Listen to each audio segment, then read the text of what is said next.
So we are back with another episode of the Jonaz podcast.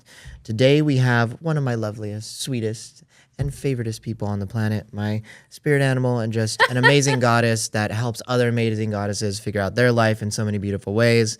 I love you so much, and I'm so happy that you're in my life. And I'm so happy to have you here and to freaking pick your brain because we've had a crazy couple years and we always kind of see each other in passing, but we never really get a chance to deeply dive in. And the other day we finally dived in for the first time, I feel like in years, and we just had so much to share. And I was like, dude, I need to have you on my podcast so you can share all the cool shit that you've learned. And we can just talk about it and bring all that knowledge to everyone and just share a lot of the beauty of the struggle that we went through and also just where we are now, because I think telling our story is a part of helping people figure out their story. Absolutely. I couldn't agree more. So happy to be here, everyone. I just love it. Absolutely. Cool. There's been so much growth. There's so much growth happening all the time. Forever and ever. So for those of you that don't know Laura Hennings is the owner of Own Your Wild Collective, and she is also a speaking coach, which she has another company called Speaker Accelerator. Through Own Your Wild Collective, she is a coach that helps women typically, I believe, yes.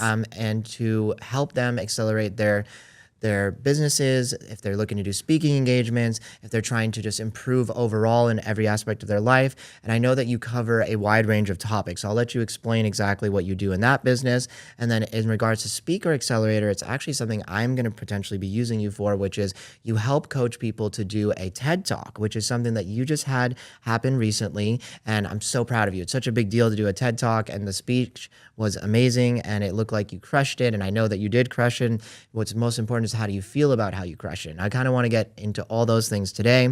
And so, Laura, thanks for being here today. And I don't know if you want to start and talk about either one of these, or if you kind of just want to chat and see where you're at in life right now and how things are going. Absolutely. So something that I've been playing around with is the concept of collapsing your timeline. Okay. So collapsing your timeline, I will tell you that the same girl 3 years ago, I was terrified to hop on an IG live. I don't know if anyone else has felt that same way, but I told myself in my head, listen, all you need to do is this one step of getting on an IG live. And that woman that wanted to literally puke and shit at the same time doing an IG live stepped on a TEDx stage almost exactly 2 years later. And by collapsing the timeline, I gave myself a 5-year timeline to be on a TEDx stage. So what expedited the process was, taking those baby steps. But eventually, as you see, it's like the 2 millimeter movement. I don't know if you've heard of it. Tony Robbins talks about it all the time, but sometimes even 2 millimeters, you just need to move and it turns into thousands of feet throughout the year, the compounding effect of it. And so something I like to do with my clients, whether they want to grow a business, whether they want to accelerate their income, whether they want to speak, is to just fucking start. Yeah. And so what does that mean to you? So whoever's listening right now, what is your number one goal for 2023? Yeah. Joe, what's yours? I'm just curious. What's one of your big goals? I think one of my goals for this year is to go down the public speaking route because it's something I've always been genuinely interested in my whole life. And so like you said, the first step was just committing to start that journey. And what we had discussed is I have a general idea of what I want to speak about, but I didn't know exactly what I want to speak on. So for me, I guess a goal would be that I want to narrow down exactly what I want to speak about when I start going down the road of becoming a public speaker. That's great, right? And it's a journey in and of itself because I help people build speaking brands too. And your idea that you're coming with, it could be I just want people to be a better person. That's great. But we do want to niche down at some point. But your idea is allowed to change. Yeah. Similar to our careers, similar to our life, it goes through different seasons and chapters. So what we would do is essentially, okay, what's on your mind? We talk about your top 3. Yeah. And we build a brand around an idea. But at the same time, that also can transform and fuse. Yeah. I mean, everything at every moment is always changing, right? And you and I have not spoke for a little while, but actually I spent some time in Joshua Tree this last weekend with my brother reflecting on life. I actually believe that I know what I want to speak about now. And we can talk about that today, or we can talk about it. I want to hear you right now. Hear right now. I want to hear right now. So the topic that I want to talk about, and it starts with just a question. It goes, what do you want and why? And I think that these are the all-encompassing questions of the universe. What do you really want and why do you want it? And if you know what you want, the entire universe will conspire and work together to give you what you want if the reason that you want it is true, honest, and for a good purpose. And it's not for selfish reasons, because everything in the universe can feel your intentions. And that goes from inanimate objects to the food that you're eating, to the people you connect with, because everything is made out of energy. And when you have a genuine and true and honest intention with anything, why you want it, basically the universe will help you to get that and to get it at a quicker rate. And so what do you want and why? Got it. Yeah. So what's going to make people's ears perk up is we do need to, similar to marketing, pain points. Like what is fucking, I'm going to cuss a lot here, so just roll with me. And if you're not into swearing like a sailor, this might not be the episode for you. This might not be the podcast video for you. But like sometimes people are either pleasure focused or pain, but human psychology is people are going to listen to you when you can express their pain even better than they can. Yeah. So what do you feel keeps people up at night on why they can't answer this question? Of what they want and why? Yeah. I think that there's a million reasons. But like, for example, for me, like my whole life, I think that my issue is that I wanted things to impress other people, or I wanted things for reasons that were not my own. And so when you're doing stuff for other people, I think that the universe and just yourself can feel that you're not clear on it. And when you're not clear on what you want, if you're not crystal clear on what you want, how can the universe bring that to you? Or how can other people bring it to you? Or how can you go out and achieve it? If you're just like, okay, well, I want $1 billion. Well, fantastic. Great. That's not a bad goal. But why do you want that $1 billion? Do you want it just to have it in the bank account? Do you want to use it for a charity? Do you want to use it just to look cool? Do you want it to impress girls? Do you want it to impress boys? Whatever your reason is, but just be crystal clear on what that reason is and why, and not just wanting things for the sake of wanting things. And what I reflected on too is when you want something, the universe wants to help you receive it. But the thing is, when you make a decision and you're finally like, I want this, a million things in the universe have to move to give you that thing. Somebody's opinion might have to change. Somebody's business needs to do this for you. You need a relationship. You have to read this book. Nothing just comes to you in an instant. And the bigger your ask is, and the bigger the thing you want, you have to understand the more things, the more people, and just the more intention has to move towards that goal to give it to you. And that's why when you're clear on your why, if it's true and passionate and it's something that's real, everything will accelerate that to get to the point of giving it, because it helps and it benefits everyone. I like that because that's collapsing the timeline, right? That's exactly and what as you're high talking achievers, about. if you're listening to this, chances are you're a high achiever. And so we've been taught and socialized to push for it, to hustle. Great. Love it. But there's this yin and yang concept of what you're talking, like we got to get out of our own way. And when you have that intention, you're going to be more focused. The RAS, reticular activating system, it's literally psychology. You're going to be more focused on that. If I tell you don't focus on the blue tree, you're going to focus on the blue tree, right? Yeah. Because you're already thinking about it. And what Joe, and I firmly believe this too, is like when you know the intention behind it, when you know what you're looking for, you will find it. Yeah. And so, you brought up a good point too. I went to an Aubrey Marcus summit recently, and you said that the biggest thing that's in your way is yourself. And so a quote that I had heard at this Aubrey Marcus summit, I believe that I remember it, is that the greatest obstacle, or no, sorry about that. The person that you are now for yourself is the greatest obstacle to the freedom you desire. So one more time. The person that you are now for yourself is the greatest obstacle to the freedom you desire. So many things are encompassed under freedom. Freedom from, financial issues, freedom from emotional problems, freedom from trauma. Freedom just in general usually encompasses the desires that you want as a human being. And the person that you are right now for yourself is the thing stopping you from getting you what you want, because you need to change so that you can then evolve and go and get the things that you're trying to achieve. Right. And there's two people. There's people that are liberated by knowing that you are your own worst enemy. You can either freeze, but then there's the other people. And I have a feeling those that are listening are the other, where you allow it to liberate you rather than freeze. Do something about it. And that's kind of like what it's about. So, and also there's no shame in asking for help, at all. And I think that's sometimes where people can improve the most, is letting their ego get out of the own way. I could say, I'm a great speaker. I love it. But if I just think I'm the shit and I stop improving my skills as a speaker, I'm going to tail off. So it's embracing that forever curious student, letting the ego, shedding the ego, and being that forever student in the form of mentors or constantly learning. Yeah. And, you know, something I've been struggling with lately is like understanding I think there's a beauty in also knowing that you're good at what you do and feeling confident in what you do, and also telling yourself that you are amazing at what you do. Yeah. But then there's a fine line between doing it in like cockiness, right? Confidence or cockiness. Which C are you going for today? And so there's that fine line. And yeah, when you stream over into the cocky side, then it is for your ego to boost your ego. But I think that there is a positivity and there's an amazing magic in telling yourself every day, you are amazing at this, you are good at it, and believing it truly from your heart. And I think that that comes from doing something for yourself versus the cockiness, which comes back to the biggest bane of humanity, which is doing things to impress other people. And if you're doing it to impress other people, it's never going to feel as good and genuine as real, and goes back to impressing yourself. And that goes back to intention once again. Why are you doing what you're doing? Right. And people, I just want to say this.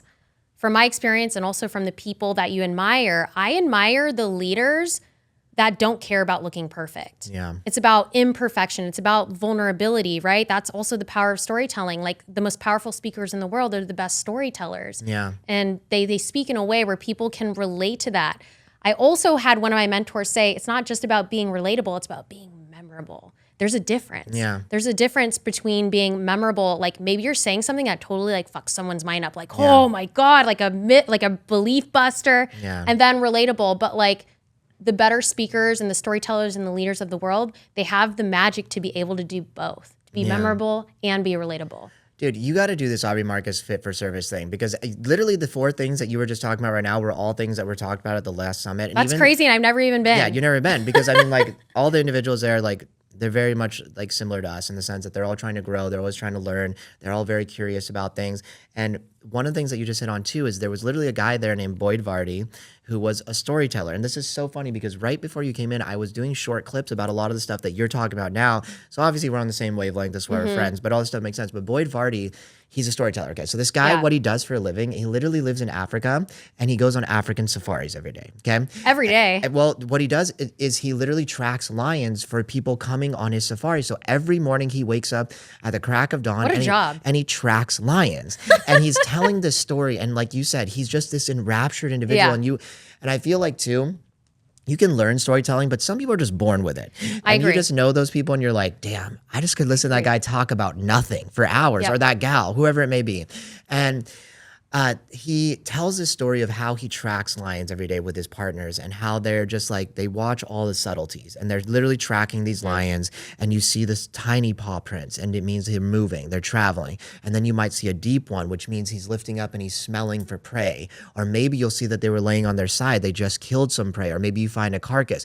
But what he basically was telling us by telling this long story of how they track the lions is he shows this is how you should be living your life. You should be looking for this little subtleties, the little nuances, because in my opinion, I think that's God just helping guide you on your track to live the fullest and truest expression of who you are as a person. So if you're paying to all those little subtle nuances that literally is trying to be shown to you, because the world and the universe wants to conspire to give you what you want.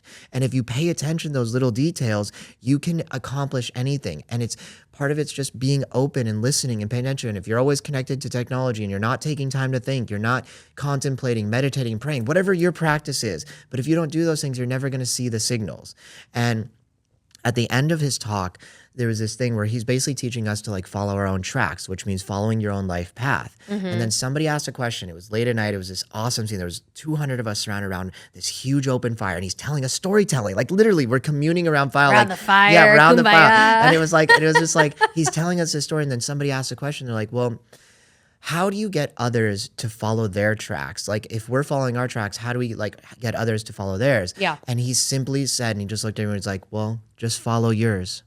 And it was this simple realization that like every moment in my life where I felt inspired to like do something or wanted to be better at what I do, I was just seeing somebody else living in the fullest and truest expression of who they are as a person and following their tracks. So it's this simple thing where like, if you do what's best for you and you put yourself first and you follow your journey to express yourself in the highest form, everybody else will see that and it will cause a ripple effect to allow them to do the same. Right. I think a lot of people, they're like, where do I even begin? Yeah. Right? It can be as simple as, sometimes it's the simple things that sound simple that can be complicated, and that's just called being a human. Yeah. But I think that's why people hire mentors. Like for me, like I'm a business coach, but I have women from all walks of life that come to me. I have women that are more in their masculine, they're forcing results, and then I have women that are kind of in their feminine, the spiritual coaches, and they need more structure.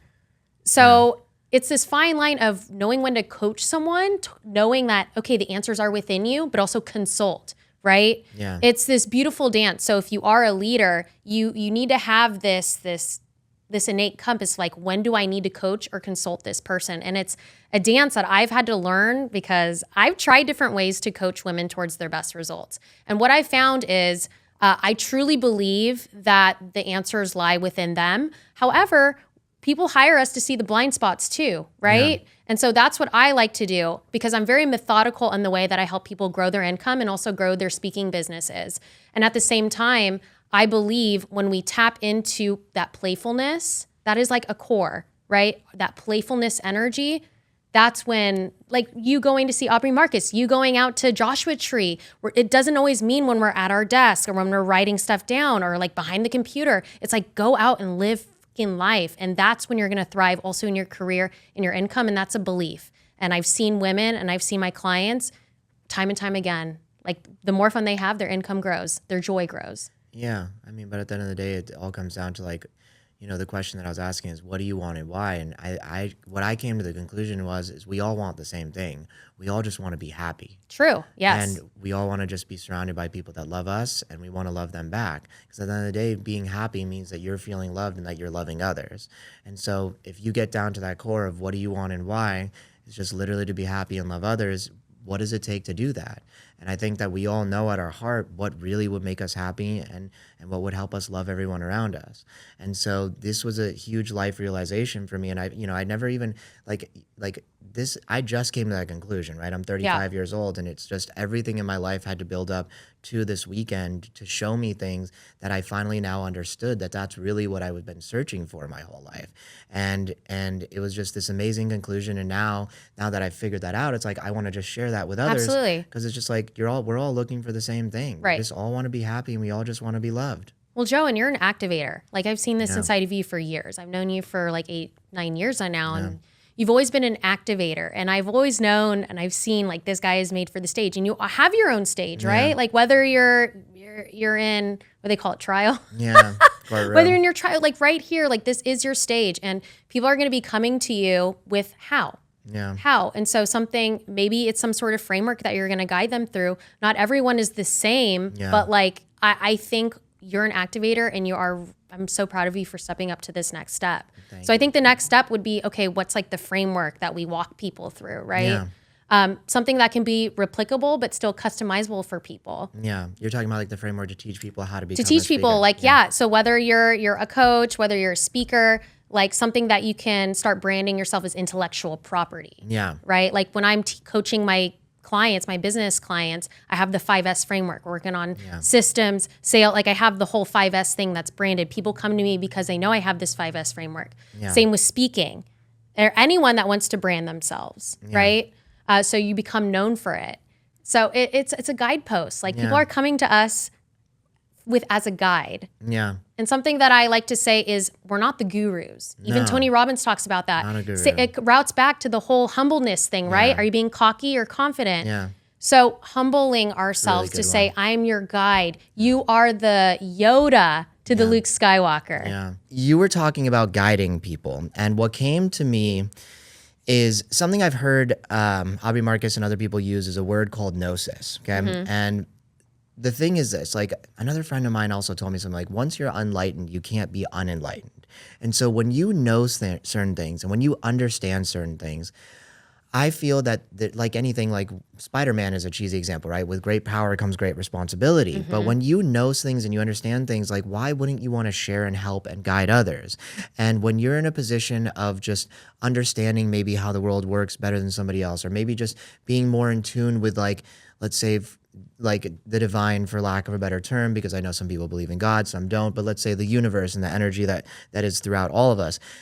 when you're in tune with that, I think that you have a duty to help others any way you can. And sometimes, I don't know if anybody has an example where they can think of, but when I'm having a conversation with somebody, and sometimes I'm like, this isn't even a thought that I had, but it just feels like I need to say this at this exact moment. And then you just see this eye-opening realization in this person's mind because it was exactly what they needed to hear and how they needed to hear it at the exact moment they needed to hear it. And so with that little amount of guidance and gnosis, you're able to help and guide people along the way. And so I'm glad that you've tapped into understanding what kind of energy do I need to put in this? Is it a masculine? Is it feminine? Right. And that's also part of the balance and the juggle, because sometimes, like, I recognize, because my mom was a firm hand when I was a kid, I sometimes need to be like yelled at by the person I'm dating, like not yelled at, but like just be firm with me. You know what I mean? Like, just tell me exactly what needs to be done. Don't sugarcoat it. Don't pussyfoot around the bush. Like, just give it to me the way it needs to be given. But then sometimes you need tender love, you need words of affirmation, and like just understanding that both are tools that we should be able to have access to at any time. But everybody at every moment is ever changing between masculine and feminine. And just because I'm a dude, I'm not always in my masculine. If anything, like, I got raised by a very masculine person, and so I feel like even growing up most of my life, I was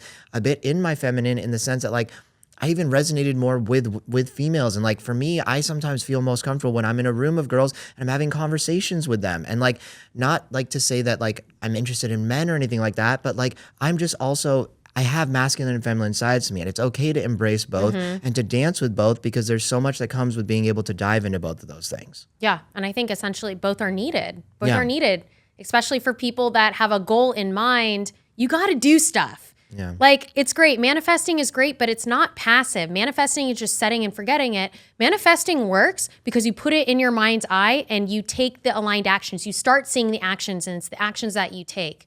So I really resonate with that.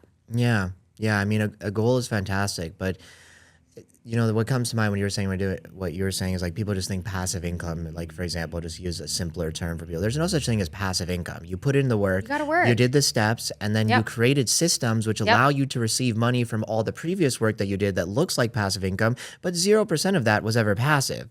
And so it's like understanding that, yes, you can call and you can ask the universe for it, but what the message that I received when I was reflecting and praying was just like, yeah, sure, I can help guide things to you, but you got to get your ass up and do it. And what that involves, it goes back to the why.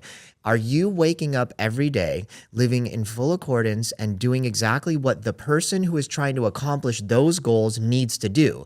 And guess what? If you feel sick and you feel out of whack, or maybe you're trying to escape and get drunk, or doing the things that aren't going to do what's necessary for you to accomplish your goals, then you feel out of whack. And you're like, why do I feel so strange? What is wrong with me? Like, why do I have all these problems? It's because you're not actually living in accordance with what you want and why you want it. And that's why you feel all messed up. That's why you feel sick. That's why you're having issues, because you're not living in alignment with who you really want to be. Yep.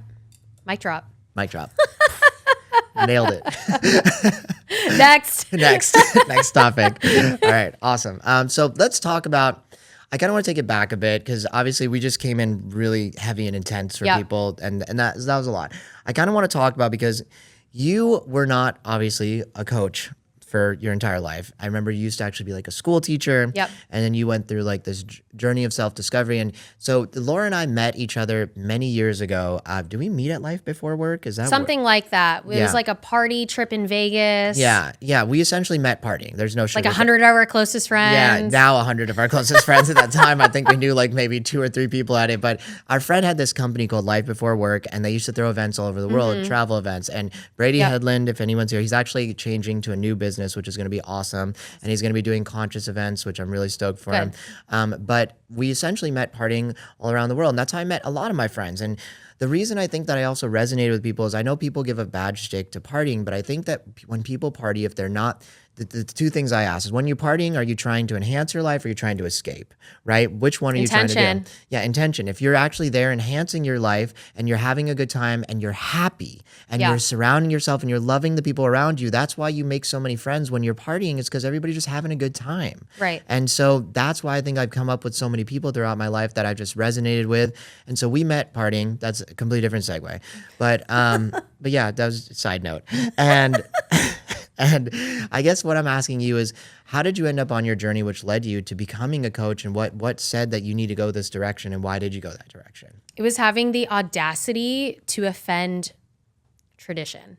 It was having the audacity to offend tradition. What I mean by this is something I wish someone told me back when I was a teenager is actually one of the questions you told me was, your version of success is allowed to look and feel and sound different. And the only way I was able to find that out was to do what felt good. And it did feel like going out, but like traveling changed absolutely everything. And, we're talking about God, we're talking about a higher power, but I can remember the day, I can remember the day, 2012, I was in Pai, Thailand. You literally had rice paddies all around you and the wind whipping on my hairs on this rough, roaring scooter. And there's this voice saying, your life is never going to be the same. This is it. Follow this. Like, it doesn't need, everything's going to fall into place, right? Just chase your adventure, own your adventure, travel the world. I promise everything is going to work itself out. And in any time of worry or trouble, should I leave this relationship even though it's fulfilling? I've left many rewarding relationships, like love relationships, and it breaks my heart sometimes, but it was for travel. It was for owning who I was, and I had to step into that. And because of that, I left teaching, still rewarding, but there's something I was like, you're made for more, right? Chase that adventure of being a business owner, of being a TEDx speaker. And so that's, again, intention. So like, what are your values? I want everyone that's listening to write down right now your top 5 core values. Can you give them an example of what a core value is? For me, it is always adventure, right? Freedom, adventure, love and connection, integrity.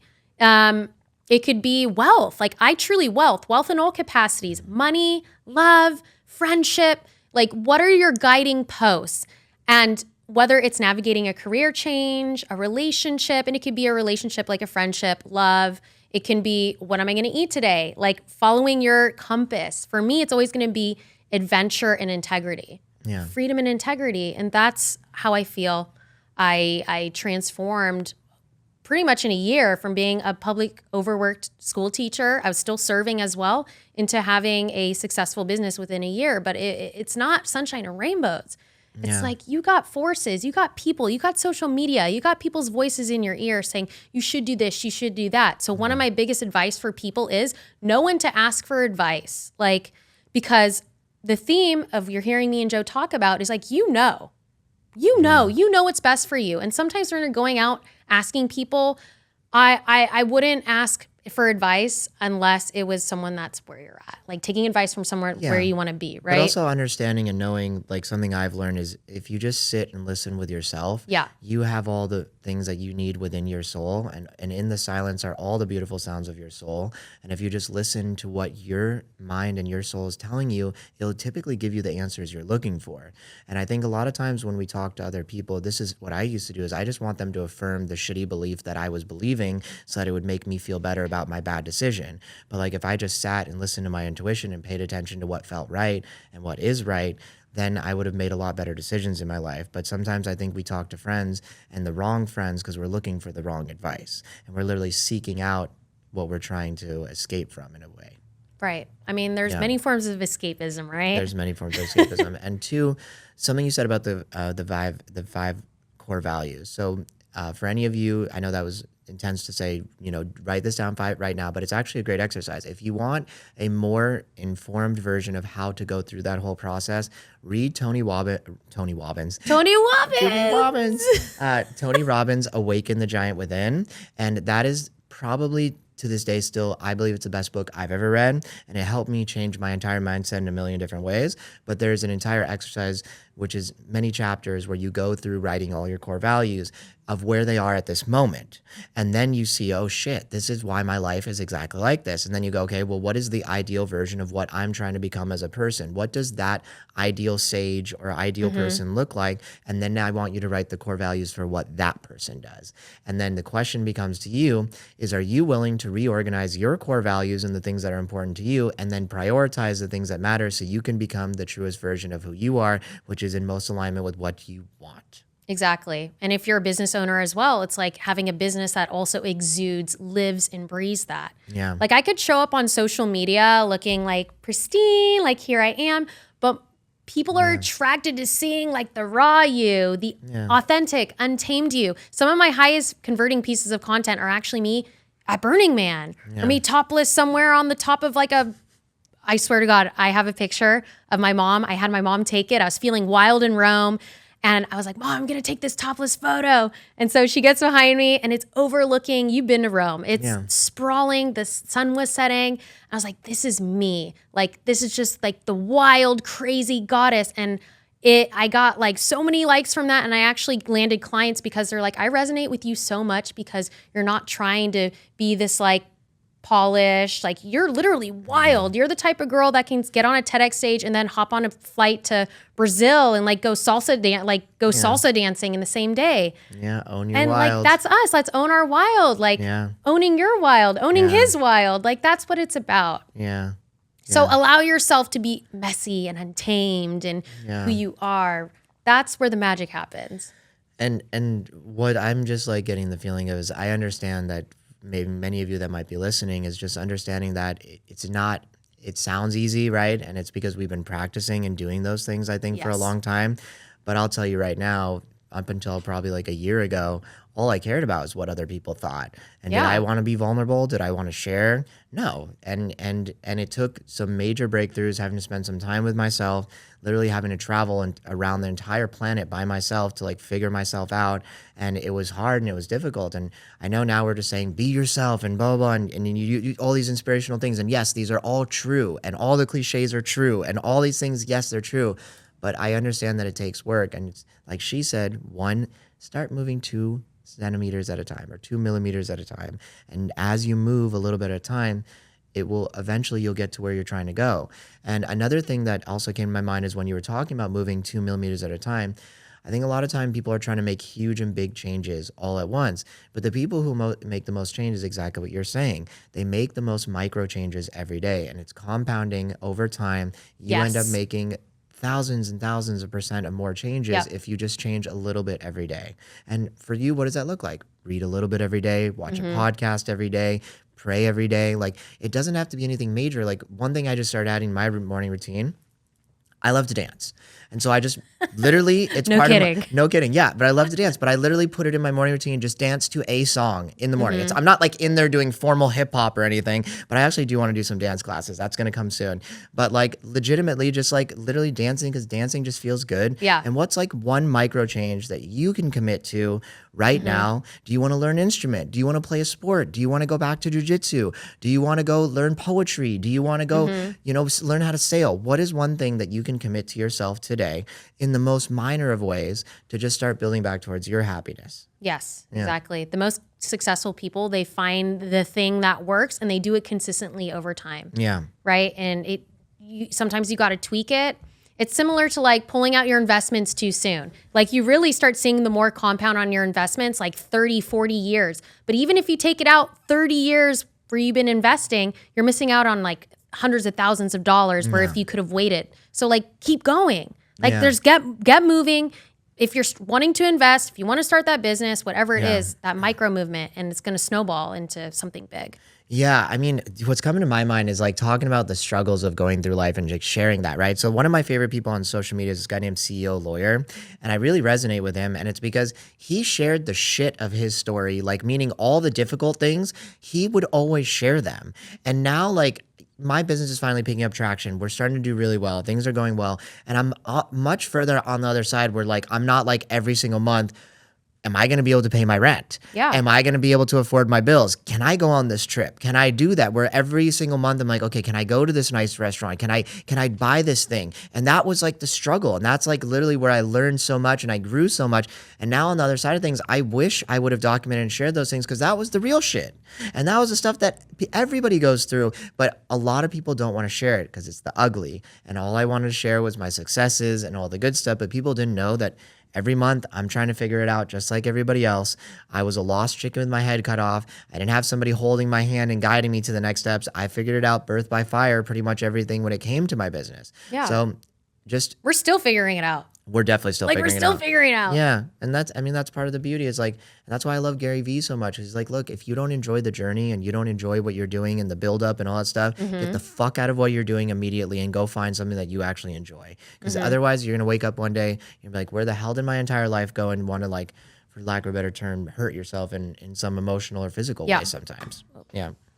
Don't be knocking over shit, bro. But yeah. So yeah. Cool. Okay. So moving on to the next topic, I guess, was there like a moment other than the one that you described now where you were like, okay, I know that I want to be a coach, and that's the direction that you started going towards? That's a good question. I was teaching one day, and it was something about, I was a high school Spanish teacher and also a middle school special ed kid. But then I was also substituting as well. When I knew that I wanted to travel the world, I was like, you know what, I'm going to leave like full-time teaching and I'm going to substitute when I want. And I had the pleasure of going into many classrooms, teaching a lot of topics. And I'll be honest, some of the topics were, I'm like, what the fuck? Like, why are we teaching these people? We should be teaching them like emotional intelligence. We should be teaching them financial literacy, all those things that really matter. And I'm like, listen, I feel like I'm literally just throwing spaghetti at the wall if I'm going to spend this time here teaching these kids. Like, what I really want is to help coach people towards the best versions of themselves I don't want to cap on my income anymore. Fuck this. Like, teachers, I love you to death. But for me, my path was like, I don't want to cap on anything. Yeah. And so coaching just seemed like a beautiful segue. So for any of you that are going through a pivot, a lifestyle pivot, a career pivot, understand that what you were doing is adding towards something else. Everything is transferable. And so the skill of being a teacher just segues so nicely into being a coach. I didn't know exactly how I was going to do it, but one of my guiding questions I love asking myself is, what do I need right now? Not obsessing over the how, I'm being obsessed with the now. What do I need right now? And so that was starting to digest content on how to be an entrepreneur. So like putting pieces of the puzzle together in a way, but not forcing. Yeah. So teaching into coaching. And then I was like, damn, like I got certified in NLP, all that stuff. That was my next, what do I do now? And I was life coaching for a while and like, damn, I freaking love sales. I crush at sales. And that transformed into now being sales and business mentor. So trusting our own metamorphosis. Yeah. Not how is this going to happen? It's like, what is going to help me right now? Okay. So I guess there's a couple of things that are coming through. So one is like, I really resonate with the fact that you just have no idea all the skill sets that you've learned in your entire life, how it's going to be used to essentially help you build your business, or it's going to be able to be used to help you make money. And so every experience that you're going to go through in life is going to help you get to where you're eventually trying to reach. Totally. And just understand that it's a process. Yep. You might not understand at that moment. And you might, like, for example, a really good job for me was like when I worked as a server at Cheesecake Factory. It's a very humbling job being a server. And it's like, I didn't realize how unhumble I was, for lack of a better term, until I'd had that job.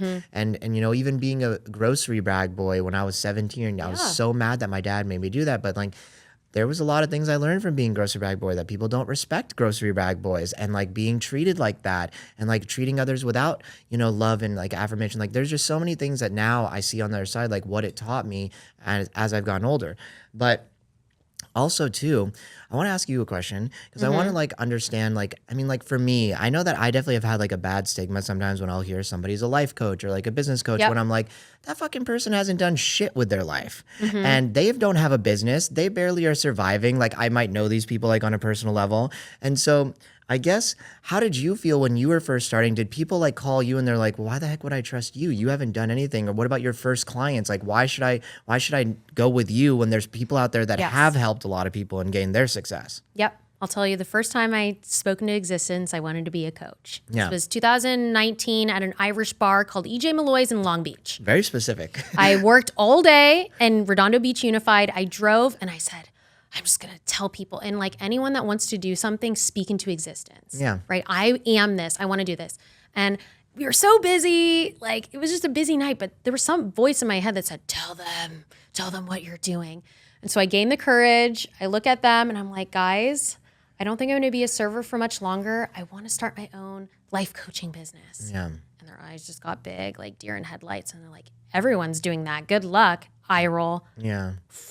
I literally, I can imagine, I felt the hot tears rolling down my face. You can hear my voice change because I almost transport back to it.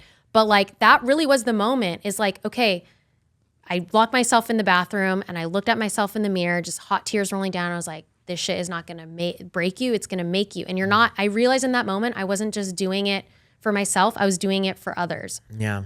And so long story short, we're seeing a lot of an influx of coaches coming out here. You got to be the one to qualify yourself. And it all does come back to an intention, right? Because I do believe if someone comes to me, I have a lot of women that come to me saying, I want to be a life coach. Something I like to ask is, okay, what's your experience with that? Yeah. Because if they do have a life experience, I have women, I just landed this client who has vitiligo or vitiligo. Vitiligo, right? I think that's the right word. Right? And she wants to be a confidence coach, but the story, the way she told it, how engaging she was, the life experience, the therapy, like the story, she doesn't have the business skills yet. That's why she's coming to me. But it was the ownership of her experience. I was like, yes, you can. You can be a life coach. You can be a confidence. And I think it has to do with their intention. Yes, it's great if you're coming to make money, but I do like to see some sort of qualification. So if you do want to be a life coach, if you do want to be a transformational coach, I highly recommend getting a degree, or not a degree, but a certification. For me, it was getting the NLP certification, learning life and success coaching, hypnotherapy, because now that I had that certification, I was like, I can do this too. That doesn't mean you need to do it, but especially with the influx of coaches, I think it's an integrity thing. These are all just tools in your toolbox. It's tools. And like if you got tools to help people, you're qualified. Yeah, but just all the things that you've learned, they all are tools that you're subconsciously using in your coaching. It doesn't have to be a specific session where you're like, okay, we need to do an NLP session right now. It's like you're literally doing it to people without them knowing that they're doing it. And it's literally a tool that you have in your thing. I'm just like wanting to understand too, like the hypnotherapy thing. Do you subconsciously do that on people too without them knowing it? Not in a bad way, to like, but no, is that something that's very like specific? We have hypnotic language when it comes to selling, but it's out of integrity. Yeah, of course. Like Tony Robbins does this too. He does. Like if you go to his UPW or whatever, he's dropping some stuff, he's sprinkling in where he's selling his offers, but it doesn't sound like it. It's like you're hypnotized, right? I made a comment about Tony Robbins, and it was just like a wow in the sense that, man, I've seen a lot of people speak, but there's something very special about that person in the sense that, like, when you hear his story too, he spent most of his youth, he loved reading. And so he just spent his youth and his transformative years literally learning so much information, and he layers it on. You can just feel these layers of all these different things when he's talking, when he's speaking, when he's walking, the way he does things. And everything just compounds to create this human being who's able to influence the world, for lack of a better term. Right. It's really impressive to watch. Absolutely. And I really, the best speakers and just the best presenters, I really feel like it's not just them. We've been talking about this. There is some other power. Like it's their God. They were almost like chosen in a way. Yeah, I just feel that they have a direct connection to God or whatever they believe is their higher power. Absolutely. And they listen to that, right? And for I believe that also we have a higher power just within ourselves. And if you just listen to your intuition and you follow what's right and you follow your moral compass, you can be one of those people that helps to guide and influence others. And not to guide them for the same of being the guru like we described earlier, but just to actually help people get on their path and to follow their own path. Absolutely. Yeah. Leading with value, baby. Yeah, leading with value. But people need to want it.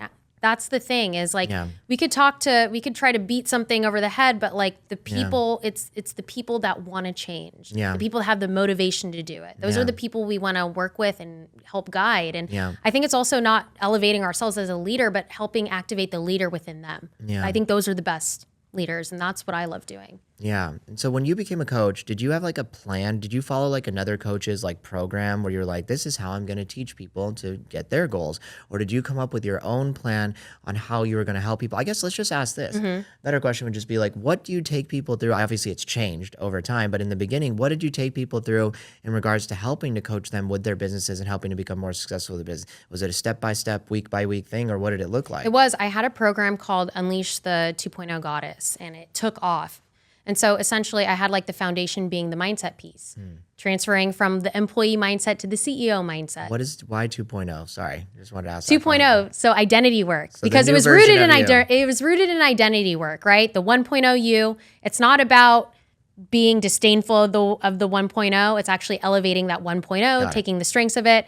And what's the 2.0 version? We did a lot of identity work, like your $1 million lifestyle. I'm actually walking some of my newer clients through this right now. So that was always the foundation, was like the identity work. Who are you stepping into, speaking into existence? And then we can get into the nitty gritty, but like in order to be a successful business owner, you need to have an offer, you need to have a service, right? And so what we would hash out is, okay, what's the offer you're going to sell? What do people actually want? Doing the market research. And then how do you want to present yourself? What brand are you building? Again, with your values. And of course, the content, right? Content, how you're marketing yourself, how are you going to be visible? And that's where a lot of people kind of like, oh, like, I don't know how to show up online. Yeah. I don't know how people are going to receive me. So that's where the public speaking also came into play too. Yeah. Is like, how are you going to present yourself online? How are you going to sell? And client delivery, where I see a lot of business coaches kind of miss the mark, is teaching people how to deliver for their clients, how to boost like retention. Yeah. Like, what are ways that you can build an ascension model to create loyal, raving fans? And so that's what I like to, but you need to meet people where they're at. Yeah. I think those are also what make the best leaders. And for me, I not only help people grow their business, like I have women come to me starting from scratch. So I can't already talk about, okay, let's scale. Like, what's the next? Yeah. You need to meet them where they're at. Yeah. But then I also have women that come to me saying, listen, I've hit multiple 6 figures a year in business. This is where I'm at. I want to get to the $1 million mark. Okay, we're talking a different game. So now we need to talk about team members. So it's me knowing who's coming in, like where I need to meet them. Yeah. And that's what I like to do. Got it. I mean, that's really wise, and just understanding that everybody is coming to you from where they're at, right? Right. And this comes to with like, even when you're like talking to people and trying to like teach them something, right? A lot of times people, when you tell them something, they're not open to it, but when you help guide them there and you help show them the way. And one technique that I like to use is I almost like use reverse psychology, is I try to like think of it from their perspective, is how can I show things in a way that they will understand from their beliefs and what they know. And if I just try to tell people everything from my point of view, I'll never be able to help guide them to where they need to go from their point of view. And people will always go there faster when it's something that resonates with them and what they're about and where they're at as a person. Yeah. Well, it's even something simple as like, do you really want this? Say you have a client who's like, I kind of want to do this, I kind of don't, but it's like, how bad do you want it? Like, do you really want this? And that's when they fight for it, right? Yeah. What do you I want love and it. Why? What do you want? Why? Yeah, I think we're starting to see a trend, ladies and gents. To see a trend. It's just like wild, like literally this reflection that I got. It's just like, those are like the all-encompassing questions that really cover everything. I mean, maybe not everything, but just so far everything that I've pondered fall within that realm. What do you want and why? And if you want it bad enough, everything in the world will help guide you to that resolution, and like even like extreme examples. You want to go into, space travel, there's books. I'm sure the universe will start bringing that to you. But like you said too, when you put it out into the universe, like, I'm going to become a coach. Like, I am going to have the top personal injury law firm. When you start saying that stuff, people then hear it and they want to help you if they feel that your intentions are true and that you want to actually do good for other people. And so speaking into existence is a big thing. Yep. And even when I've led, so ever since I started going to Sacred Sons, and I've not been consistent about this recently, but when I have time, I've been doing it. I'll lead a men's group with like my friends locally, and we'll meet together. And then at the end, I always tell them, okay, what is one thing you're going to take from this week and one thing that you're going to do? And then I want you to say it out loud so that we can all hold you accountable to it. And the next time we meet, I want you to say what happened and what's the update from what you said you were going to do. And then that way we all hold each other accountable. Because when you're the only person holding yourself accountable, you're not putting it out into the universe that the universe can bring it to you. And it's important to share it. And the more you share it, and it's like you're now having people check in on you. They want to help you. And it's like basically like, for lack of a better term, it's like your mom's just looking down on you, making sure you're doing your homework, but it's like you doing it to yourself in a way. Yeah, absolutely. Yeah. Cool. Okay. You look like a cowboy. I mean, dude, these hats or something. Shout out to Christopher J. Heller. He designed this hat, which is cool. Exquisite. Yeah, it's fun. He will do anything you want with hats. And I mean, there's also so many amazing hat artists, because like the other one that I wear regularly is from like Tulum, called the Tuluminati. And so he makes cool hats. I mean, there's Nick Fouquet who makes cool hats. There's that girl from Tulum that does the painting on the bottom of the hats, which is super cool. And I mean, there's just so many beautiful hat makers out there, and it's cool because I feel like people are now able to express themselves with their hats. Yep. And I mean, I remember I was wearing these way before anybody was really wearing these, and now so many people wear them, and I love it. I'm like, trendsetter. I mean, it's not even about being a trendsetter. It's just like it's cooler than a snapback. And I mean, I'll be very frank here. The reason I wore hats my whole life is because I was super self-conscious and I was balding, and so my hairline had pretty much receded, and I've had hair transplant surgeries, and so I was wearing hats because I was ashamed of myself. And so that's why it started off as like a fashion. So it wasn't even a trendsetter. It was literally to cover up my shame. But now, you know, I've done my surgeries. I have hair, so it's great. But like on the other end of things, it's like now it's a trend-setting thing. I'm actually trying to be fashionable and look cool. And like, it's important. But it's funny how like something that from your perspective was a trend-setting thing was literally, it was shameful and something that I was trying to cover up an insecurity. Yeah. I get it. Yeah, a little piece of knowledge there. You're welcome. Okay, so let's talk about TED Talks, okay? So you went on this journey. You decided that you were going to do the TED Talks. And what was it like doing the TED Talk? Like, let's just talk about the emotions and the feeling of it. Like, how many people are there? Give us the setting. Walk us through it for a bit. Damn. Like, I will tell you that for 5 days leading up to the pinnacle moment of stepping on that red dot, my stomach was doing backflips. It was trying to talk myself out of it. Either, like, any way it could. Like, oh, you're going to fuck up. You're going to do this. And the red dot, I'm assuming, is the where red you dot. have to stay. The red dot is the TED Talk. But, like, that's where visualization, and I realized all the inner work and all the personal development tools really came into play. It was just, like, calming it down, visualizing it, going amazing. And so thank God they had a test run, because that's where I made all my mistakes. Yeah. I did a full run of it, but rather than psych myself out, this is the mindset piece. I said, thank God, bitch. Thank God you got all those mistakes out, because you're going to go there and you're going to rock the stage, right? And so then the moment comes. I can feel myself my heart's beating 1,000,000 miles per hour. I look damn good. Don't need to worry about that. But I look out and there's about 400 people out there. Yeah. Okay. And I can see my mom and my boyfriend at the time, like in the back. They got like their videos ready. And I'm just like, fuck, I need a ground. And so I took off my hot pink pumps and I just grounded. I remember those pumps. Those pumps are badass, aren't they? Badass. Yeah. You'll have to go on YouTube and see it. It's like incredible. And I just grounded myself into it's a grounding thing that I have every time I have a big talk, is I take off my pumps if I can, even if it's a little nasty. No. And I just grounded. It's just your feet, nothing yeah, nasty about it. I know. But I saw it happening and I stepped up there and I was like, yes, bitch. Here's the thing. We talked about collapsing the timeline is I saw this vision 3 years ago. Yeah. I knew exactly what I was wearing. I knew it was going to be a hot pink. I knew how I wanted to do my hair. And I went up there and I delivered. And I remember looking at, I like to try to look everyone in the eye if I can, kind of rounding around. And if I didn't see someone that was engaged, a lot of people are engaged. There's going to be times where not a lot of people are engaged. I mean, for sure. Like a lot. Anything in life. But I believed so much in what I was saying. And again, intention, like I knew helping people achieve wealth and happiness and success on their own terms was something that I was so passionate about. And I just looked at everyone in the eye until they started nodding their head, and I would start nodding my head. And you're in rapport with people when they start nodding their head with you. And so I also used a lot of the NLP, and it was just all the culmination of that, everything I've worked towards. And it's the biggest high in the world. Yeah. Being on stage. It doesn't always need to be a stage for you, but like when you're in your element, God gave me this voice to speak, to help. And it was just that pinnacle moment. I'm getting goosebumps right now where I was like, this is what I was meant to be doing. Yeah.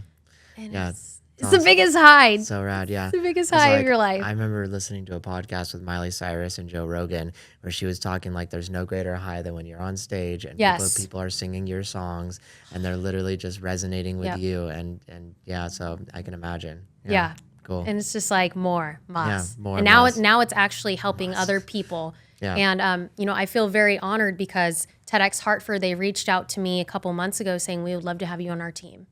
Nice. And so now I'm one of their official, I can now say I'm an official TEDx coach, and I'm going to be taking 3 people that we choose. Applications are actually closing, and then I'm actually going to be a part of the application process.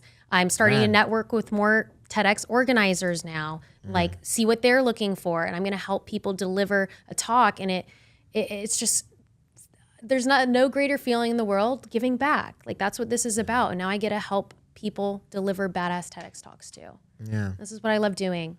Yeah. This is the next phase. This is the next phase. Stepping fully into it. Yeah. I mean, and that's the beauty of it, right? Life is ever changing. And could you have imagined that you would be working for TEDx at some point? Probably wasn't even on your radar. You knew you wanted to do a talk and be a speaker, but everything just happened so quickly. And like you said, you collapsed your timeline and here you are. Well, and it's like I'm young. There's a lot of people that I'm a younger speaker. And so I think there's parts of me and I'm like, who the fuck are you? Because any speaker, anyone that's stepping up, who the fuck are you to like stand up there? You're so young. Like you got all these people that got like best-selling stuff. But like you can express, there's only one you. And people want to listen to you because of the way that you express it. Yeah. I mean, what's coming when you say those things is a lot of like negative self-talk for myself in the sense, because I've like just felt like I'm finally embracing who I am. And also too, I've like, there are little things like I potentially want to write a book at some point and I definitely want to speak. Amazing. And like, but like at the same time, like who the fuck am I to write a book? Who the fuck am I to step up on a stage and speak? What have I done with my life? I haven't done anything that's extraordinary, but to others, I could potentially seem to be extraordinary, right? And it's like we are many times our biggest negative like person holding us back. And I remember too, even like I was watching this clip that Aubrey Marcus posted recently, which was he was on stage and he was like, for the longest time, I was just so scared of being right here. For the longest time, I was terrified of standing right here and was the biggest thing in my own way. And it's just realizing, you know, the same thing, like our biggest obstacle is exactly who we are right now for ourselves to what we really desire.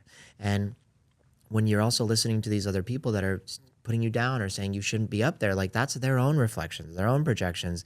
Like if you're called to be up there and you're doing it for a genuine and true reason, what do you want and why, then everybody else can feel that. And when people fight against it, I think it's just their own limitations and their own fears and things that they just don't feel that they can accomplish. And they're trying to project that onto you to make themselves feel better. Absolutely. Yeah. But like, it's the ability to offend people. Yeah. Like, you know, you're doing a great job when you're a bit controversial. Yeah. I actually tell a lot of people, be as controversial as you want to, not just for controversiality's sake, but like ruffling feathers. As long as it feels right. Yeah. Or not that it feels right, it is right. Right. Because you're speaking your truth. That means you're just being bolder than you ever have before. Yeah. Speaking your truth is something I really offended my family recently about a post that I posted and like really hurt my mom's feelings and hurt my sister's feelings.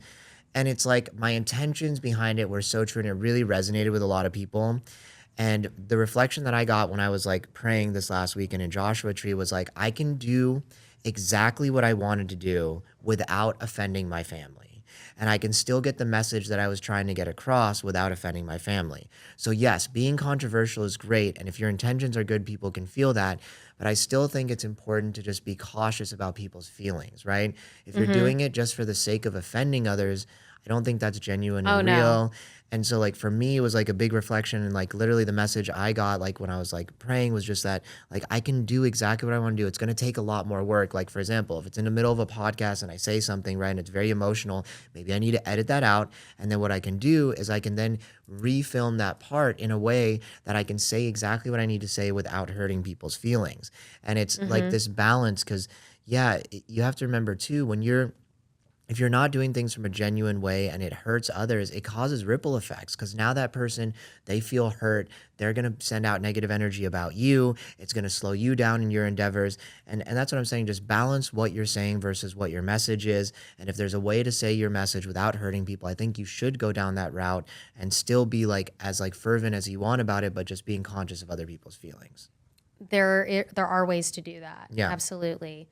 And like some of the people I help when they're writing their TED Talk is they do want to speak their truth, right? Yeah. Or they're overcoming some sort of trauma. Yeah. But there's ways that we can settle it, right? Or saying, like for me in my TED Talk, I said something about, you know, I love my father. You know, I'm grateful for this life. Yeah. But, you know, the relationship with money fucked me up. Yeah. Like, and it's just, he grabs onto it and it just fucked me up for a while. But I said, I love my dad. So there's ways that you can go around it, still speak your truth and show compassion, right? Yeah. I think that's kind of like what we're going for is the compassion behind it too. Yeah. You know, on your TED Talk, you talk about your dad's relationship with money.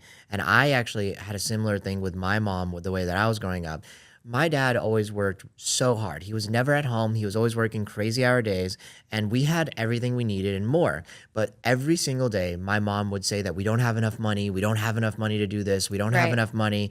And it's insane for me. Look, I'm not calling my mom insane. I just felt that it was insane for my mother to say this, in my opinion, because she came from living in the Middle East. She lived in one room with 8 brothers and sisters. They didn't have technology. They didn't have electricity. They literally bred rabbits in the backyard and they killed rabbits for their meat. And so for her to say we don't have enough money is just like what you said. It's like a mindset. It's like that's something that she literally believes. And if we were billionaires, she would literally be saying we don't have enough money. But my family owns multiple properties. We always had money. We could do what we wanted when we wanted. I went to private school, but that was a constant fear every single day of my life. And even for me, when I went off on my own, even when I was in abundance and my business would be doing well, I just was constantly like, I don't have enough money. I need to prepare. I have to, do this and I have to have that and I need to work harder and I just don't have enough. And it literally was a trait that I inherited because she grew up in a scarcity mindset where she grew up in the Middle East where they literally had no money. And that's something that I would love to help her work through. I know I'm working on how to do that, but it's something that she needs to work on to understand that we are actually good. Yeah. Everything's fine. There's nothing wrong. And what I say, the reason I say this is like for anybody out there that's a parent, just understand that your beliefs around money and your beliefs in general, the way you act and the way you do things, it literally gets passed down to your children because they see that and they feel that. And so you have to remember that everything you do literally has an effect on everyone around you. Absolutely. Yeah. And I think that's why it's so important. One of my goals actually is to create a course for kids for like financial empowerment or financial literacy. Again, routing back to the whole teacher thing, because I mean, it's all learnable, right? But we do have the power to break those generational patterns too. Yeah. Because I come from a Filipino immigrant side, right? And so it's the same thing. It's like, oh my God, like how are we going to make ends meet? But even when we were good, even when they were setting themselves up for Los Alamitos, which is like a really great community too, is the same thing of like, oh my God, are we going to ever have enough? But we did. Yeah. So, Kamite, it's all good, but it takes inner work. Everything does. Everything does. Everything takes inner work. Yeah. And so you and I both went kind of on a similar journey where I know, you travel all the time and I travel a lot this last year. I was actually doing the math. I was gone 9 out of the last 12 months. Nice. Traveling over the world, which was awesome. The best. I'm actually on the other side of things. I'm actually pretty exhausted from traveling right now. It can be exhausting. It definitely is exhausting, just living out of a suitcase. But it's also enriching, right? It's like this balance, but understanding that now I had this huge wave of like fulfilling all my dreams. I spent time alone. I thought about stuff. And now I'm just feeling the pull to like put my head down on the grind because it feels good. And I'm like, I want to get shit going, get my business going a lot faster and focusing on that. But what I wanted to ask is like, was there like a trip where you were just like, yes, you said in the Philippines, right? And like, how long was that trip? And like, what were some of the reflections you got while you were out there? Thailand was where I had that reflection. It was 2012. I was on a Life Before Work trip. And that's where I met Kayla and Brady and all them. Like, so Life Before Work has changed my life. So thank you, Brady. And I love you so much. Brady, Life Before Work is sick, dude. Bye. Get over yourself. I love you. Bye. It was the first time I feel like I ever really did something for me. Yeah. Right. And travel, I was self-medicating. My parents divorced. I was self-medicating, partying, doing drugs. Like it was just stuff that was not conducive. And so I woke up when I was 22 and I said, what do I need right? It was that whole like, what do I need right now? Yeah. It's that question that's always followed me. And it was taking that trip. That just saved my life. And so I stayed committed to that. Another trip that changed my life was moving to Argentina in 2015. I completely forgot you did that. I got a scholarship, full ride to study down there, and what did you study? I knew some Spanish. I was doing international business. I knew some Spanish, like enough to get by. But I said, "Fuck it! I'm going to take all my classes in Spanish. I'm going to live with all Spanish speakers." You took your classes in Spanish, and I what the F? Seriously, Joe, like. What was that I recommend it, but I also don't. Because the first 2 months, I wanted to run and hide. I bet you just were in your room crying probably some of the time. Like, sometimes oh my God. I did. Yeah, and my roommates were like all speaking Spanish. I'm like, I'm like trying to avoid them. And I'm like, fuck, I need to because it's about safety. But literally it was sink or swim. And so that's probably one of the craziest things I did was that, but I learned. I did not know any of this. That's so epic. Because I didn't want to talk about it a lot. Yeah, I'm sure. Yeah. Oh my God, you literally just threw yourself into the deep end. And I knew you then. I knew you then. I know you knew 2015. Me. Yeah. But after 3 months, I got pretty good. Yeah. I would go out drinking, and I had this alter ego, Maria. Oh, yeah? Who crushed it at Spanish. Yeah, tell me about Maria. And so the alter ego came out, and I think I learned most of my Spanish when I was buzzed. I mean, I understand what you're saying because sometimes when I travel in Spain or other countries, the moment I'm drunk, it just starts coming out naturally. You just stop thinking. And if you say something wrong, people just tell you or they know what you're saying because everything in life is an intention. That you don't need to say the words for them to feel the energy of what you're trying to say to them. Yes. And body language is a combination of all the above. If you know the words, great. If you don't, you'll figure it out another way. Yeah, absolutely. Yeah. So fun. You got to jump in, right? Dude, you literally jumped in. I jumped in. So that trip changed my life in a way that said, I can do hard shit. Yeah. No, all of us, like, doesn't matter if you're 35. If you want to learn Italian fluently, if you want to learn Mongolian and become a Mongolian tribesman, you can do hard things. I don't know what that means, but I like. I don't really know what that means your either, weird right? example there, but I understood exactly what you're saying. But I really think that all added up. All of everything we experience adds up. Dude, no matter what we're going through. That's what's crazy to me is like I understand the living with the roommates that can't speak English, but the taking the classes in Spanish, that is crazy. Did you just have like a translator on your phone and you're just constantly typing shit in? I did have it. Yes, Google Translate helped a lot. Shout out to Google. But I made sure that I took. I made sure that I took like medium or novice / intermediate classes, not like throw me in. Yeah. So, yeah, I did have a little bit of leadway there, but it was still intense, you guys. I mean, that's 100%. You literally chose to take a class in another language. That's so awesome. That's even more intense than taking a class to learn another language. You literally took classes in another language, which is 100 times more difficult because everyone assumes the premise that you at least know the language. Well, this is actually an example of sometimes if you feel like you just want to jump across the bridge, you can. We talked about micro steps. We talked about the 2 millimeter, but sometimes you can just jump. Sometimes if you want to jump, you jump. Dude, that's insane. And so like also like when we're talking about this, like, okay, so I spent 2.5 months in Italy this last year. I did not learn Italian that well. I'm not gonna lie. Okay. But it's like it's tough. Also part of my journey was like I really want there to be alone and to spend some time with myself. But I wanted to connect with people, but they weren't people that were being forced to hang out with me, if that makes sense. Like if they were my roommates, they have to talk to me. They're gonna have to teach me. I had no friends there. So I really didn't get a chance to learn. So I just want to say this, like if you're going to another country to learn, you need to join a school, you need to take a class, you need to either have friends or people that are willing to, because like there was maybe 2 days in total in all of Italy where I hung out with actual Italians, and the 2 days that I did is when I learned the most Italian because they were being patient with me and they were teaching me words and they knew a little bit of English, but mostly Italians do not know English. That's my experience. I don't know if people have other experiences, but like it really takes being friends or meeting people or being in schooling to really learn the language. At least that's how I feel. And I don't know if you feel different. Yeah. I think you're in control of it, right? Yeah. Like you can be nervous. It's normal to be nervous. You're in a foreign country. You don't know the language, but like you also have the power and you're in control of being able to talk if you want. But yes, I come from the belief, has anyone seen Into the Wild? It's like one of my favorite movies. Who's in that? Into the Wild, Emil Hirsch. It's like the guy, he goes backpacking, he moves to Alaska, he sells his things, and he's just like, I just want to be in nature away from everyone. And his dying realization was happiness is only real when shared. And that hits because we've traveled alone. Dude. But like to share it with someone, to share it with people, to share life with people, that's what it's about. Oh man, dude, you just hit it on the nose. It's like, no. So I spent 6 months in this last year traveling just by myself all around the world. And it was beautiful and it was amazing. And I saw the dopest places. I hung out with amazing people and I did so much rad stuff.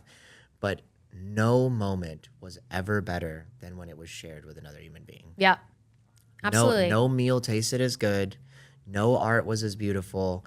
And every moment where just one other person was there, it changed everything. Because you never laugh as hard, you never cry as hard, you never smile as hard, unless you're with somebody else sharing that experience. And the fact that you just said that is like, I tried, like I've kind of like dabbled on that and like thought on it before, but I haven't shared it like publicly before. But like that's like the greatest experience of life. It's sharing it with other human beings and sharing those emotions and those feelings. And so it's so rad that somebody else saw that in a movie too. Yeah, how cool. And it's like anytime you're in solitude, I think those are necessary because it adds contrast. Yeah. It adds contrast. Yeah. I don't know if you listen to Esther Hicks or Abraham Hicks. She's also another like crazy. She's like this medium, and she's like a Tony Robbins, but like a female version. But she talks a lot about experience. It's great to experience contrast. Being alone means that you also celebrate when you're with people, or when you're confused. That is great. It's adding contrast to knowing like you're on the verge of a breakthrough. So you'll know when you're on a breakthrough because you experience the opposite, the polar opposite. Yeah. So it's embracing all of those. Yeah. Same with traveling, being alone, and then you're like with your friends or a stranger and it's a party. It's great.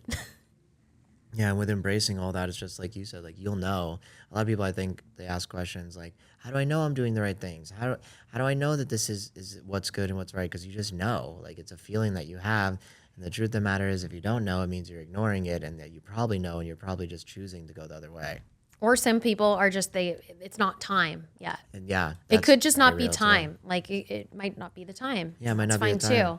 Yeah, and I mean, that's, when you say that too, it's like, why before could I not come up with the topic about what I wanted to talk about? It just wasn't the time.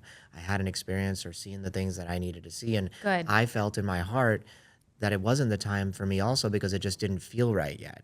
But now I've had the reflections, I've experienced the things that I need to, and and a big part of it, I think, was myself going on this journey where I did spend so much time with myself. And I think just spending time with yourself when you're not around your friends and your family, like that in itself is like an act of prayer. It's a meditation, it's contemplation, it's all the things where you're just sitting there and thinking. And it's like, I almost like feel like I got in that year of solitude, like the knowledge of like what, maybe meditating in a short spurt for like a decade would have gotten me, because it was just like every day was a contemplation and a meditation, walking around cities, just thinking about life and contemplating about things, because I didn't have any friends to talk to. I didn't know anyone in any of these places. And so I was literally just all day long, and the time difference was the opposite. So I couldn't even do work. My work night started at 5 p.m. So the whole day I just had to myself to experience, go and do whatever I wanted and just think. And there was no one to talk to, and it was just me talking to myself like a crazy person. To a wall, to your pasta. But like, I mean, that's like definitely spoke to my pasta a lot. I was singing love songs to my pasta, and it was great. Amore. Yeah, but dude, I also lost 7 pounds in Italy when I was eating all these carbs. Crazy. I was having Carbicide every day, and I literally lost weight because you're walking, and I was enjoying my life, and I'm happy. And I really think when you're happy, like, you don't gain weight as much as when you're depressed. And it goes back to the intention. When you're eating a pizza, am I intentionally escaping my thoughts and feeling emotionally crappy about it? Or am I intentionally loving every bite and feeling good? And my body's like, yes, this is sick. This is delicious. Let's enjoy this and go and walk around and feel good after. And like, too, I also think there's something in American food, just like on a chemical side conversation itself. Like every time I eat food like that here, I just feel heavy and like ready to go to sleep. But like there, I would eat carbs and pasta. I'd feel good and I'm just ready to walk around. The prosciutto over there. Fire.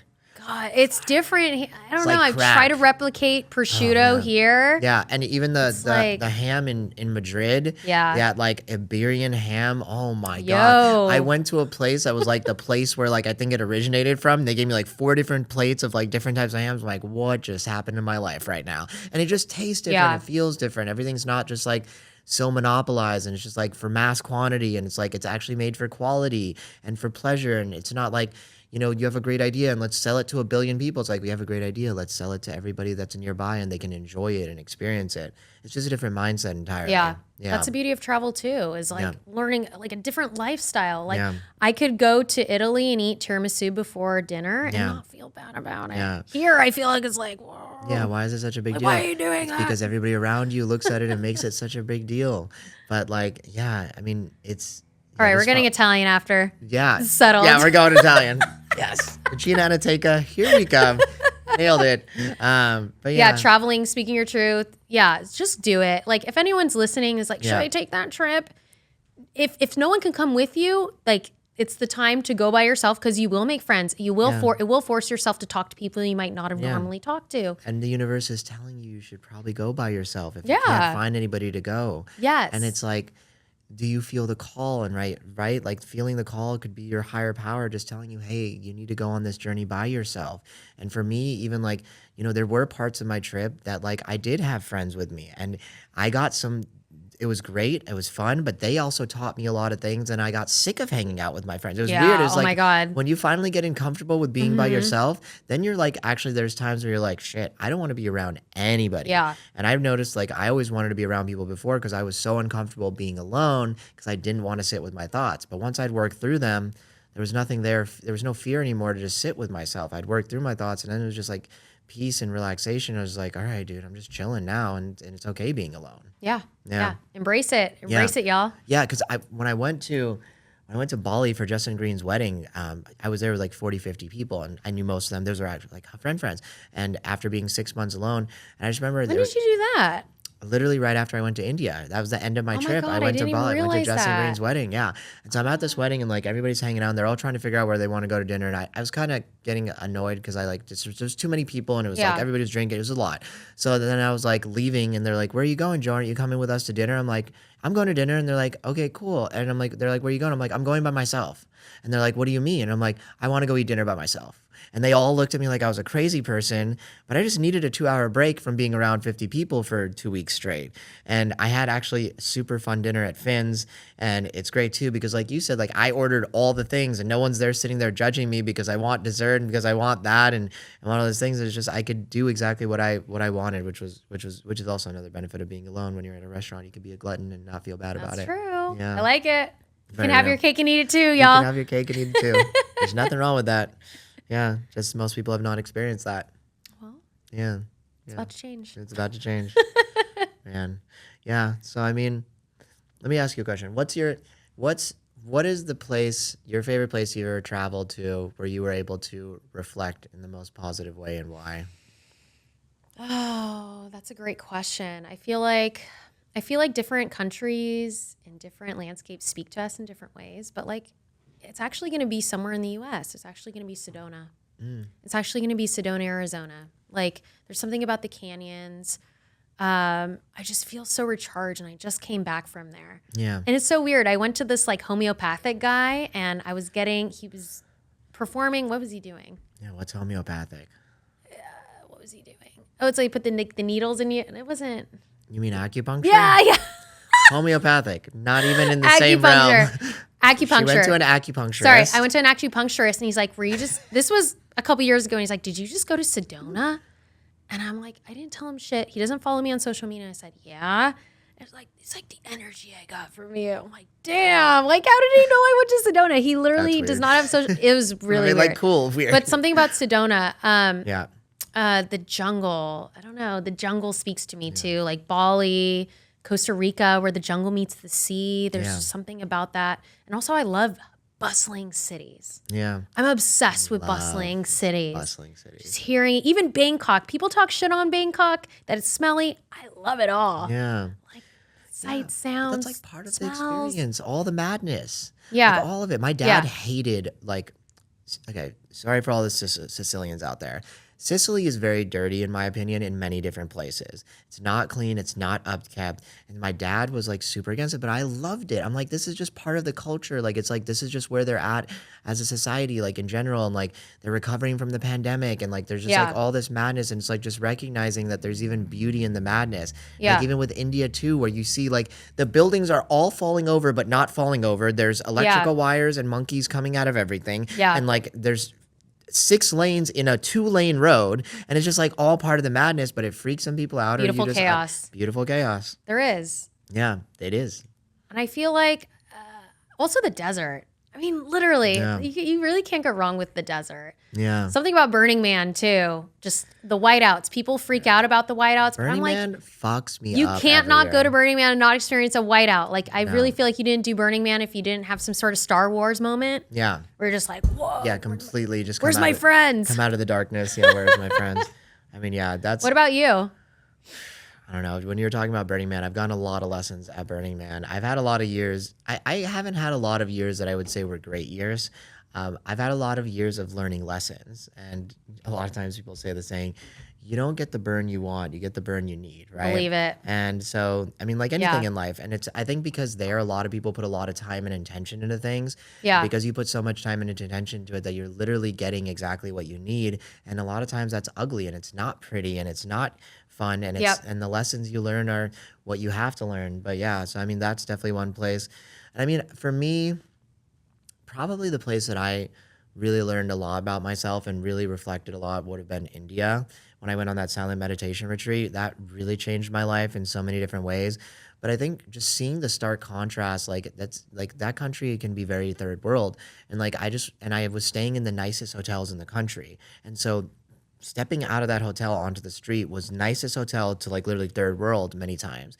And for that reason, it just really like made me so grateful and appreciative for my life. And also just really grateful to be an American and just like that there's so much structure and like there's just like like you know the road here is going to work. You know that you're going to have protection. You know you're not worried about that. The trash is being picked up. Like simple little things that I was never appreciative for, like feeling like I'm not going to get electrocuted just walking down the street just because there's wires hanging out and they're all live wires. You can literally see them flashing at the tip. I can't even imagine. And it's just like, it was just, I became very grateful for my life here. And obviously that was where I did the 10-day silent meditation retreat. And I don't know if I said it earlier, but in the silence are all the beautiful sounds of your soul.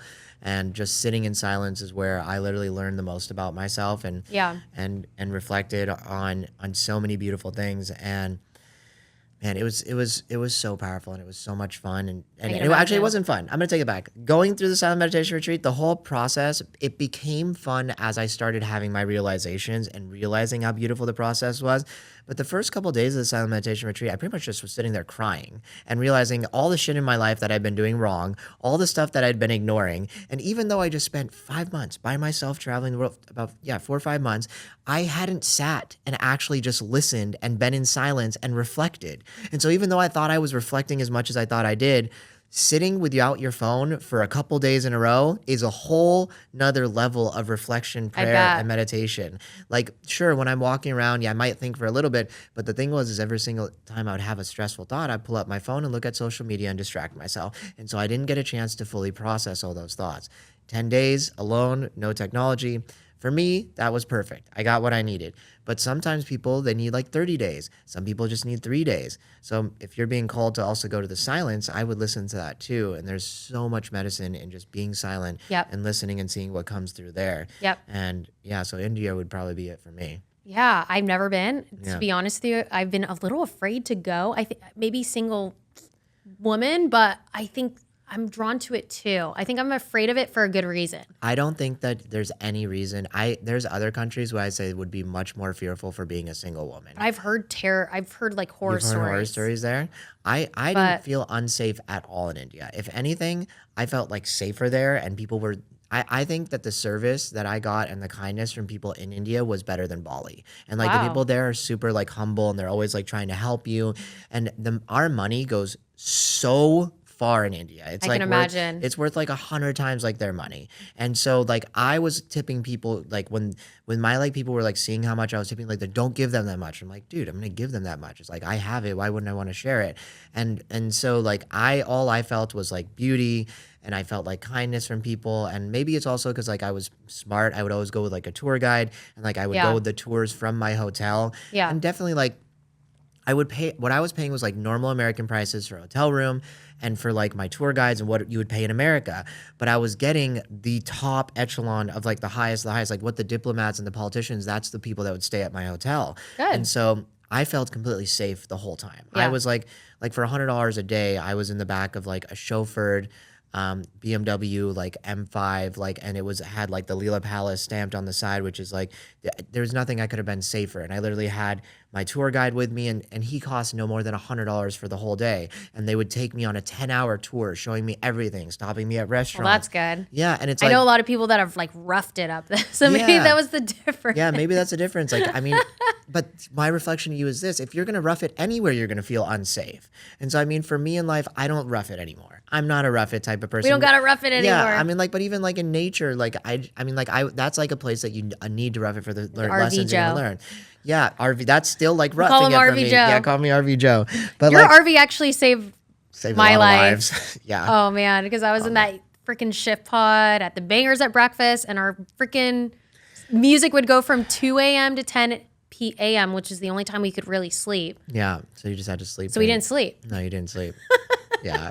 Burning Man can be a painful place. It really can. But People it's are like, good. oh, it's the coolest place on the planet. I'm like, it can be. Yo, you're going to rough it, but it's Yeah. a good way. It's going to build you up for sure. It's going to build you up. Yeah. This year I'm excited. I'm going with Mike Lee and Amy. So that's my dreams come true. Sit. Yeah. That's it. Squad. The Asian tripod. That'll be good. We'll just throw you in there. All my favorite Asians. I'll be a stowaway. Yeah. You'll be the stowaway. Oh, man. Chuck it for sure. I love this. All right. So question is, what is your greatest superpower and why?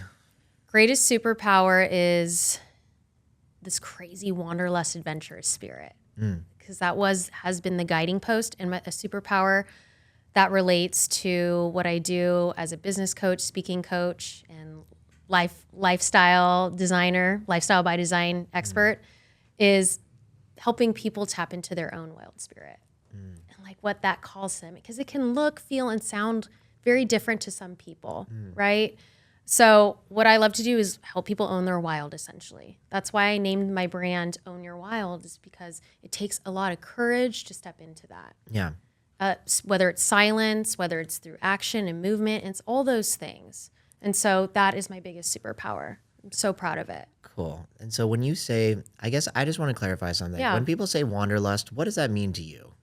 Just wandering spirit, just whatever calls to them, they go. They just go for it. For me, it's connecting Own your with, wild. for me, it's connecting with people, different cultures, eating Yeah. different foods, like Just all not the being a sights fair, and just going sounds. for it. Yeah, and just Yeah. connecting. It's like literally, sure, I'm a U.S. citizen. Just We're got U.S. chills in my citizen, whole body. Yeah, made but sense. we're citizens of the world and the universe, and it's so Yeah. important to connect with other people. That's Yeah. like one of the main things. And I mean, what I'm getting the feeling that I want to say is just that I think people are so scared of travel and so scared of experiencing new things, and there's nothing to be scared of. Like, I obviously take care of yourself and be careful. And like you said, you're a woman traveling by yourself around the world. But if you see a creepy alley with a bunch of dudes hanging out, maybe don't walk down that alley. Try to stay in a place that's nice and clean cut. But like, it's all about like what you do and how you do it. You can do dangerous things safely.